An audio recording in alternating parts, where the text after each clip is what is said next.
warahmatullahi wabarakatuh. Yang saya hormati Ibu dosen pengampu mata kuliah manajemen UKM, dengan hormat saya sebut namanya Ibu Wulan Ayu Andiani SEMM. Nah, perkenalkan, nama saya Hairia dengan NIM C0122-077 kelas manajemen D. Nah, langsung saja materi pertama, yaitu tentang definisi dan klasifikasi UKM. Definisi UKM adalah singkatan dari usaha kecil menengah, yang merupakan unit usaha yang dimiliki dan dikelola secara independen atau individu atau kelompok kecil. Nah, selanjutnya yaitu klasifikasi UKM. Klasifikasi UKM ini terbagi menjadi 4. Yang pertama yaitu livelihood activities. Livelihood activities ini merupakan UKM yang digunakan sebagai kesempatan kerja untuk mencari nafkah, yang lebih umum dikenal sebagai sektor informal. Contohnya yaitu pedagang kaki lima.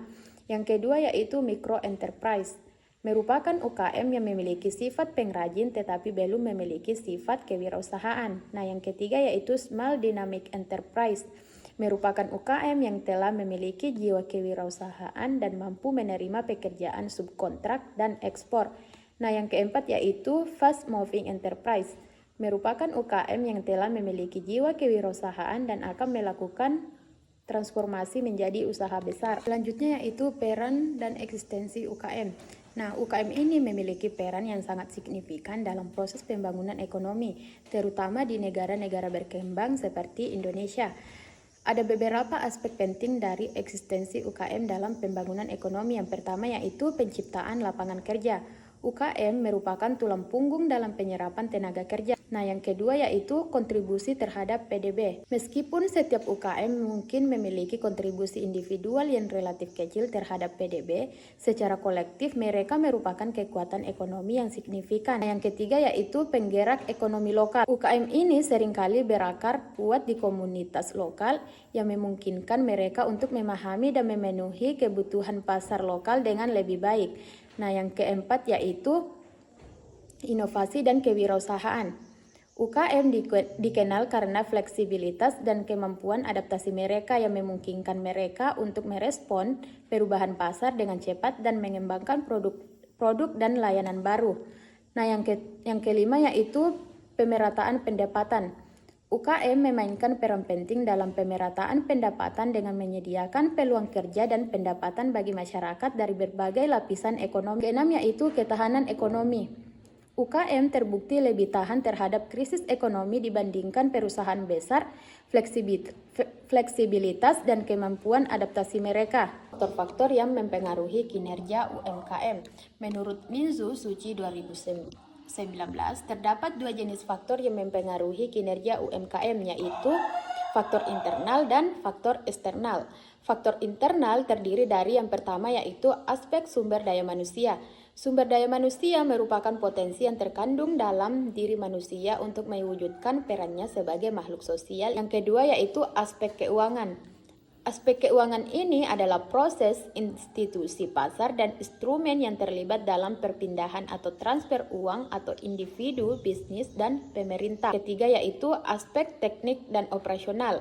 Aspek ini dikenal sebagai aspek produksi, yaitu rangkaian kegiatan yang menghasilkan nilai dalam bentuk barang dan jasa dengan mengubah input menjadi output. Selanjutnya itu faktor eksternal. Faktor eksternal ini yang pertama itu terdiri dari aspek kebijakan pemerintah. Aspek kebijakan pemerintah ini adalah serangkaian tindakan yang dipilih dan dialokasikan secara sah oleh pemerintah atau negara kepada seluruh anggota masyarakat untuk memecahkan yang dihadapi tujuan tertentu demi kepentingan masyarakat.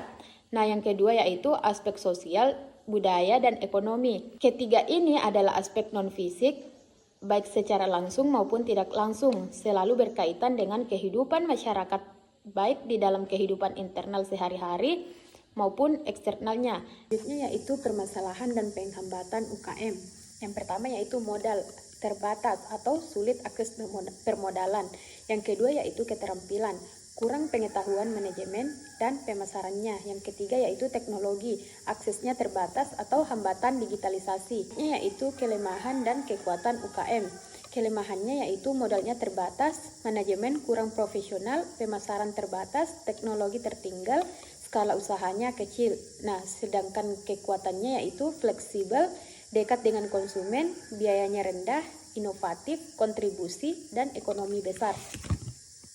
Selanjutnya yaitu penelitian pelanggan dan penelitian peluang. Penelitian pelanggan ini krusial untuk memahami kebutuhan, preferensi, dan perilaku konsumen yang dilakukan melalui survei, wawancara, atau analisis data penjualan guna meningkatkan kepuasan dan loyalitas. Hasil riset ini membuka peluang bisnis dengan mengidentifikasi kebutuhan pasar yang belum terpenuhi, menganalisis tren, kompetitor, dan demografi untuk menciptakan produk atau layanan baru atau meningkatkan yang sudah ada.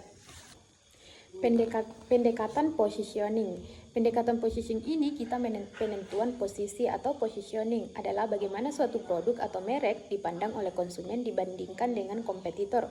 Nah, strategi positioning ini menekankan pada atribut unik dan nilai yang ditawarkan untuk membedakan diri di benak konsumen. Selanjutnya yaitu manfaat positioning. Positioning ini yang berorientasi pada nilai yang membuat UKM untuk membedakan diri dari pesaing dengan menekankan nilai unik yang mereka tawarkan kepada pelanggan. Nilai ini bisa berupa kualitas produk yang unggul, layanan pelanggan yang luar biasa, atau dampak sosial yang positif.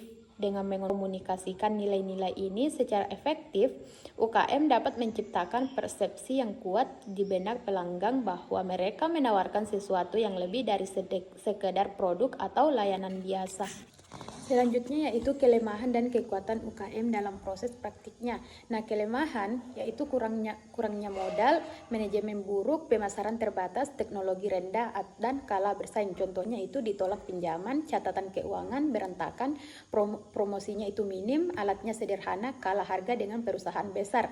Nah, sedangkan kekuatannya itu fleksibel, dekat dengan pelanggan, biaya rendah, inovatif, terhubung dengan komunitas. Contohnya itu cepat adaptasi tren, layanan personal, biaya operasional hemat, produk unik, dukungan komunitasnya lokal.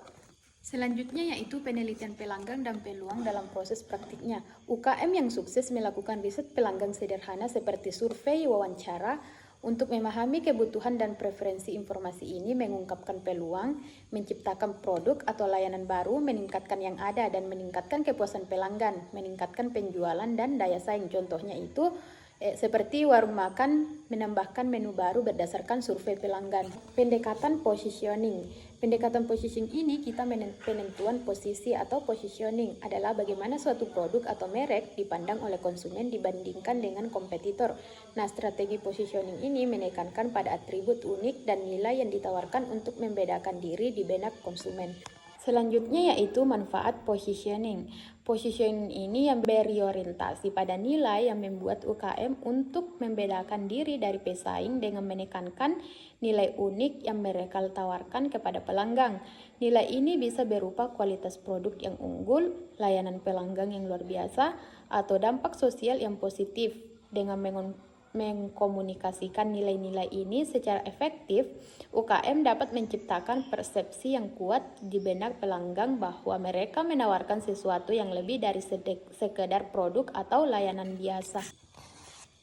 Tujuan manajemen UKM adalah memastikan keberlangsungan dan pertumbuhan usaha melalui efisiensi, peningkatan kualitas produk atau layanan, perluasan pasar dan inovasi, ketahanan finansial, dan pengembangan SDM. Tujuan perencanaan menurut para ahli. Nah, menurut Robbins dan Kotler 2010, ada beberapa tujuan perencanaan. Yang pertama yaitu untuk memberikan arah dan tujuan bagi perusahaan atau organisasi. Yang kedua yaitu dapat ditentukan suatu pedoman sebagai standar atau ukuran untuk mengurangi ketidakpastian serta perubahan di masa mendatang. Nah, yang ketiga yaitu dengan perencanaan dapat diukur berhasil tidaknya suatu pekerjaan sehingga akan mempermudah pengawasan.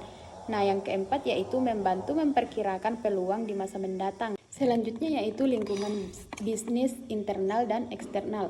Nah, internal faktor yang bisa dikendalikan seperti karyawan, modal, teknologi, dan proses kerja. Nah, eksternal faktor yang tidak bisa dikendalikan seperti ekonomi, politik, tren, dan persaingan.